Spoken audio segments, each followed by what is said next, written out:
지금 침대에서 간식을 먹는 반려견. 2만 년 전만 해도 인간을 사냥하던 최상위 포식자였습니다. 빙하기를 지배하던 늑대 말이죠. 그런데 이상한 일이 벌어져요.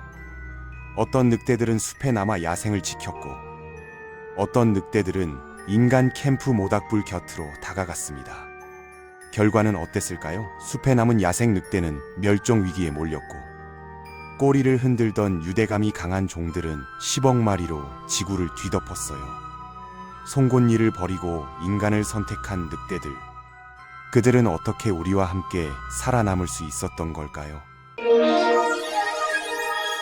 기원전 2만 3천 년 겨울이었어요. 우랄 산맥 동쪽 어느 작은 캠프에서 한 소년이 장작을 주우러 숲으로 들어갔죠. 눈이 무릎까지 쌓인 날이었고 해는 빨리 지고 있었습니다. 그때 덤불 속에서 뭔가 움직이는 게 보였어요. 소년이 조심스럽게 다가가자 작은 새끼 늑대가 웅크리고 있었죠. 어미는 보이지 않았고 새끼는 추위에 떨고 있었습니다. 소년은 허리춤에 찬 돌창을 꺼냈어요. 당연한 선택이었죠. 늑대는 인간의 사냥감을 빼앗는 경쟁자였고 밤이면 캠프를 습격하는 위협이었으니까요. 부족의 규칙도 명확했습니다. 늑대를 발견하면 죽여야 한다고요. 소년은 창을 들어 올렸어요. 한 번만 찌르면 끝날 일이었습니다. 그런데 새끼 늑대가 소년을 바라봤어요. 저기가 아니라 두려움이 담긴 눈빛이었죠. 그 순간 소년의 머릿속에 6개월 전 기억이 떠올랐습니다. 곰이 캠프를 습격했던 그날 밤 소년의 동생이 죽었거든요. 소년도 그때 이 새끼처럼 떨고 있었어요. 누군가의 품에 안겨서요. 창을 내려놓았습니다. 소년은 자신의 가죽 망토를 벗어서 새끼 늑대를 감쌌고 품에 안고 캠프로 돌아갔어요. 이 선택이 얼마나 비합리적이었는지 소년은 몰랐죠. 하지만 그 순간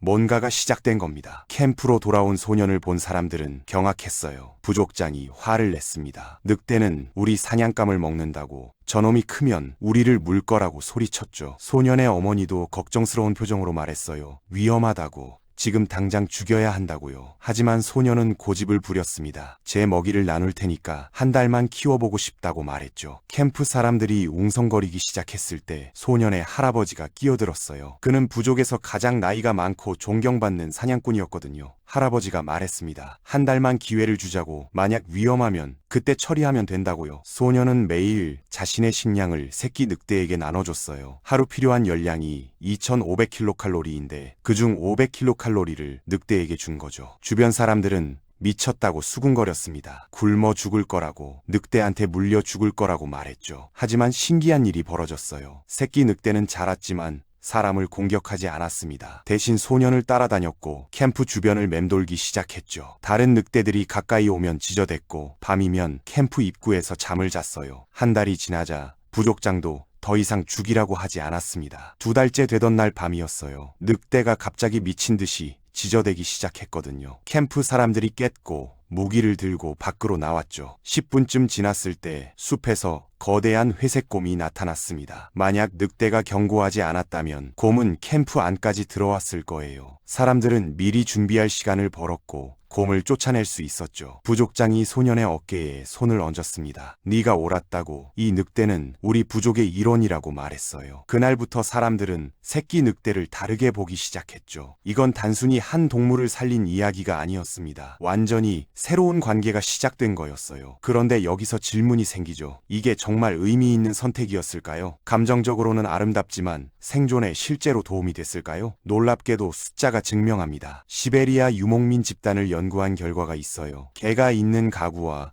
없는 가구의 겨울 생존율을 비교했더니 엄청난 차이가 나타났거든요. 개가 있는 가구는 76%, 없는 가구는 52%였습니다. 24% 차이죠. 이게 어떻게 가능했을까요? 빙하기 인간은 매일 계산해야 했어요. 킬로칼로리 수지를 말이죠. 성인 한 명이 하루에 필요한 열량은 2,500kcal였고 맘모스 사냥 성공률은 15%에 불과했거든요. 5일에 한 번 성공해도 굶주림은 일상이었습니다. 그런데 늑대에게 매일 500칼로리를 나눠준다? 당장은 손해처럼 보였죠. 하지만 4개월이 지나자 상황이 바뀌었어요. 자란 늑대가 사냥에 참여하기 시작했거든요. 사슴을 추적하는 성공률이 15%에서 28%로 올라갔습니다. 거의 2배가 된 거죠. 늑대의 후각은 인간보다 1만 배 예민했고 사냥감을 몰아가는 능력도 뛰어났어요. 투자 대비 수익률로 따지면 300%였습니다. 야간 경보 시스템의 가치도 엄청났어요. 검치호나 곰이 밤에 습격하면 집단은 평균 20% 손실을 입었거든요. 한두 명이 죽거나 다치는 거죠. 그런데 늑대가 있으면 30분 전에 경고를 받았습니다. 대피할 시간을 벌 수 있었어요. 실제 데이터를 보면 개가 있는 텐트의 야간 공격 사망률은 3%, 없는 텐트는 17%였죠. 추운 밤에는 또 다른 이점이 있었어요. 개와 함께 자면 체온을 나눌 수 있었거든요. 빙하기에는 이게 생사를 가르는 문제였습니다. 저체온증으로 죽는 사람이 많았거든요. 개 2마리와 함께 자면 체온 유지에 필요한 열량이 8% 줄어들었어요. 모든 요소를 합치면 답이 나옵니다. 사냥 효율 13% 증가, 야간 생존율 14% 증가, 체온 유지 8% 개선, 질병 조기 감지 5% 향상이죠. 총합 40%의 생존율 증가였어요. 처음에는 비합리적으로 보였던 선택이 가장 합리적인 전략이었던 겁니다. 그렇다면 이 변화는 어떻게 일어난 걸까요? 체코 프레드모스티 유적에서 발견된 3만 년 전 두개골이 증명해요. 이 두개골은 늑대도 아니고 개도 아닌 중간 단계였거든요. 주둥이는 늑대보다